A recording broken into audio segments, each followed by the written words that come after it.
ಲೋಕಸಭೆ ಚುನಾವಣೆ ರೀತಿಯಲ್ಲಿಯೇ ದಾವಣಗೆರೆ ದಕ್ಷಿಣ ಕ್ಷೇತ್ರದ ಉಪಚುನಾವಣೆಯಲ್ಲಿ ನಾವು ಸೋತಿದ್ದೇವೆ ಎಂದು ಮಾಜಿ ಕೇಂದ್ರ ಸಚಿವ ಜಿಎಂ ಸಿದ್ದೇಶ್ವರ್ ಬೇಸರ ವ್ಯಕ್ತಪಡಿಸಿದರು. ಸುದ್ದಿಗೋಷ್ಠಿಯಲ್ಲಿ ಮಾತನಾಡಿದ ಅವರು, ಕಳೆದ ಬಾರಿ ನಡೆದ ಲೋಕಸಭಾ ಚುನಾವಣೆಯಲ್ಲಿ ನಾವು ಯಾವ ರೀತಿ ಒಳಹೊಡೆತದಿಂದ ಸೋತಿದ್ದೆವೋ ಅದೇ ರೀತಿಯಲ್ಲಿ ನಮ್ಮ ಪಕ್ಷದ ಅಭ್ಯರ್ಥಿ ಶ್ರೀನಿವಾಸ್ ದಾಸ್ಕರಿಯಪ್ಪ ಸೋತಿದ್ದಾರೆ ಎಂದು ಬೇಸರ ವ್ಯಕ್ತಪಡಿಸಿದ ಅವರು, ಉಪಚುನಾವಣೆ ಸಂದರ್ಭದಲ್ಲಿ ಭಾರಿ ಪ್ರಮಾಣದಲ್ಲಿ ಅಕ್ರಮ ನಡೆದಿದೆ. ಕಾಂಗ್ರೆಸ್ನವರು ಹಣದ ಹೊಳೆ ಹರಿಸಿರುವ ಬಗ್ಗೆ ಮಾಧ್ಯಮಗಳಲ್ಲಿ ವರದಿ ಪ್ರಸಾರವಾಗಿದೆ ಹಾಗೂ ಮತದಾನದ ವೇಳೆ ಉಸ್ತುವಾರಿ ಸಚಿವರು ಬೂತ್ಗಳ ಬಳಿ ತೆರಳಿದ್ದಾರೆ. ಈ ಎಲ್ಲದರ ಬಗ್ಗೆ ಬಿಜೆಪಿಯಿಂದ ಚುನಾವಣಾ ಆಯೋಗಕ್ಕೆ ಅಧಿಕೃತವಾಗಿ ದೂರು ನೀಡಲಾಗಿದೆ ಎಂದರು. ಆದರೂ ಅಧಿಕಾರಿಗಳು ಇದುವರೆಗೆ ಯಾವುದೇ ಕ್ರಮ ಕೈಗೊಂಡಿಲ್ಲ. ಜಿಲ್ಲಾಡಳಿತ ಸಂಪೂರ್ಣ ನಿದ್ರಾವಸ್ಥೆಯಲ್ಲಿ ಇದ್ದು ಚುನಾವಣಾ ಅಕ್ರಮ ತಡೆಗಟ್ಟುವಲ್ಲಿ ವಿಫಲವಾಗಿದೆ ಎಂದು ಕಿಡಿಕಾರಿದರು. ಇತಿಹಾಸದಲ್ಲೇ ಮೊದಲ ಬಾರಿಗೆ ಸ್ಟ್ರಾಂಗ್ ರೂಮ್ ಕೀ ಕಳೆದು ಹೋಗಿರುವ ಘಟನೆ ನಡೆದದ್ದು ಇದು ಆಡಳಿತ ಯಂತ್ರದ ನಿರ್ಲಕ್ಷ್ಯಕ್ಕೆ ಸ್ಪಷ್ಟ ಉದಾಹರಣೆಯಾಗಿದೆ ಎಂದು ಆರೋಪಿಸಿದರು. ಈಗ ಮುಗಿದಿತ್ತೋ ಮುಗಿದಿಲ್ಲೋ ನಿಮಗೆ ಚೆನ್ನಾಗಿ ಗೊತ್ತು, ನಮಗೆಲ್ಲರಿಗಿಂತ ಅಂದರೆ ನಾವೇನು ನೋಡೋಕೋಲ್ಲ, ಬೇರೆ ಫ್ಲೆಕ್ಸ್ಗಳೆಲ್ಲ ಹಾಕಿದೆ ಅಂತಾರೆ, ನೋಡಿ ಗೊತ್ತಾಗುತ್ತೆ ನಮ್ಮ ಕಡೆ ನಿಮ್ಮ ಕಡೆ ಅಂತೇಳಿ. ನಾವು ನಮ್ಮ ಪಾಡಿ ನಮ್ಮ ಕೆಲಸ ಮಾಡ್ತೀವಿ.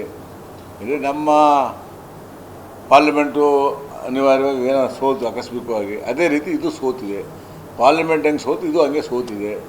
ಮುಂದೆ ಮತ್ತೆಲ್ಲ ಪುಡಿದು ಎದ್ದೇಳ್ತವೆ, ಏನು ತೊಂದರೆ ಏನಾಗಲ್ಲ. ಯಾರಿಗೆ ಮತ್ತು ಕೊಡಿಸ್ತೀವಿ, ಮತ್ತು ಆಗುತ್ತೆ, ಏನೂ ಆಗಲ್ಲ. ಇಲ್ಲಪ್ಪ ಹಾಂ ಕಮ್ಮಿ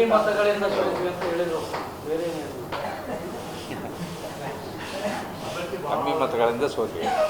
ಲೋಕಸಭೆ ಹೆಂಗೆ ಸೋತು ಹಂಗೆ ಸೋತೀವಿ ಅಷ್ಟೇ, ಕಮ್ಮಿ ಮತದಿಂದ ಅಂತ. ಇಡೀ ಕ್ಷೇತ್ರದ ನೀನು ಹೇಳೋದು ಅರ್ಥ ಬೇರೆ ಬೇರೆ ಆಗುತ್ತೆ, ನಾನು ಅರ್ಥ ಕರೆಕ್ಟಾಗಿದೆ. ಕಾರಣ ಹುಡುಕ್ತೀವಿ, ಇನ್ನೂ ಹುಡುಕಿ ಇನ್ನೊಂದು ಸಾರಿ ಪ್ರೆಸ್ ಮೀಟ್ ಮಾಡೋಣ. ಏಕಂತಪರಿ ಚೆನ್ನಾಗಿ ಗೊತ್ತಿರ್ತದೆ. ಕಾರಣ ಹುಡುಕೋಣ, ತಪ್ಪೇನಿಲ್ಲ.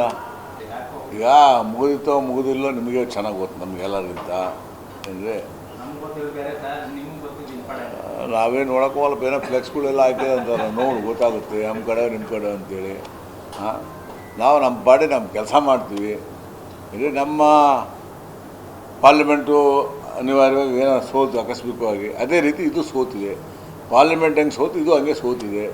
ಮುಂದೆ ಮತ್ತೆಲ್ಲ ಪುಡಿದು ಎದ್ದೇಳ್ತವೆ, ಏನು ತೊಂದರೆ ಏನಾಗಲ್ಲ. ಯಾರಿಗೆ ಮತ್ತು ಕೊಡಿಸ್ತೀವಿ, ಮತ್ತು ಆಗುತ್ತೆ, ಏನೂ ಆಗಲ್ಲ. ಇಲ್ಲಪ್ಪ ಹಾಂ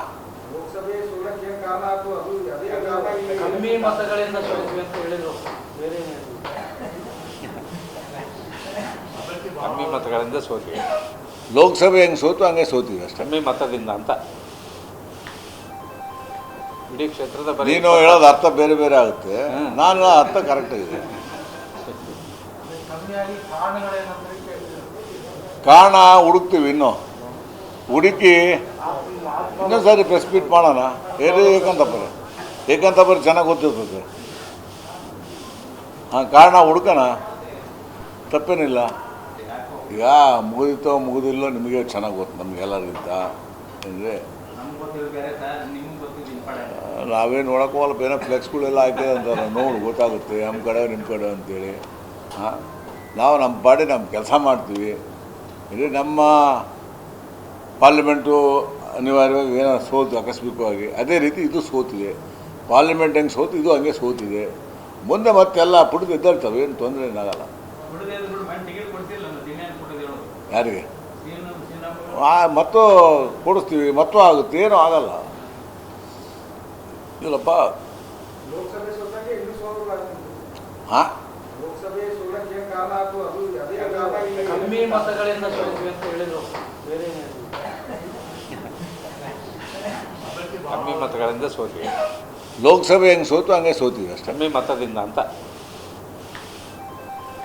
ಇಡೀ ಕ್ಷೇತ್ರದ ನೀನು ಹೇಳೋದು ಅರ್ಥ ಬೇರೆ ಬೇರೆ ಆಗುತ್ತೆ, ನಾನು ಅರ್ಥ ಕರೆಕ್ಟಾಗಿದೆ. ಸೋಲಿಗಾಗಿ ಕಾರಣಗಳೇನಂತ ಕೇಳ್ತೀವಿ. ಕಾರಣ ಹುಡುಕ್ತೀವಿ ಇನ್ನೂ ಹುಡುಕಿ ಇನ್ನೊಂದು ಸಾರಿ ಪ್ರೆಸ್ ಮೀಟ್ ಮಾಡೋಣ. ಹೇಳಿ ಏಕಂತಪುರ ಚೆನ್ನಾಗಿ ಗೊತ್ತಿರ್ತದೆ. ಕಾರಣ ಹುಡುಕೋಣ, ತಪ್ಪೇನಿಲ್ಲ.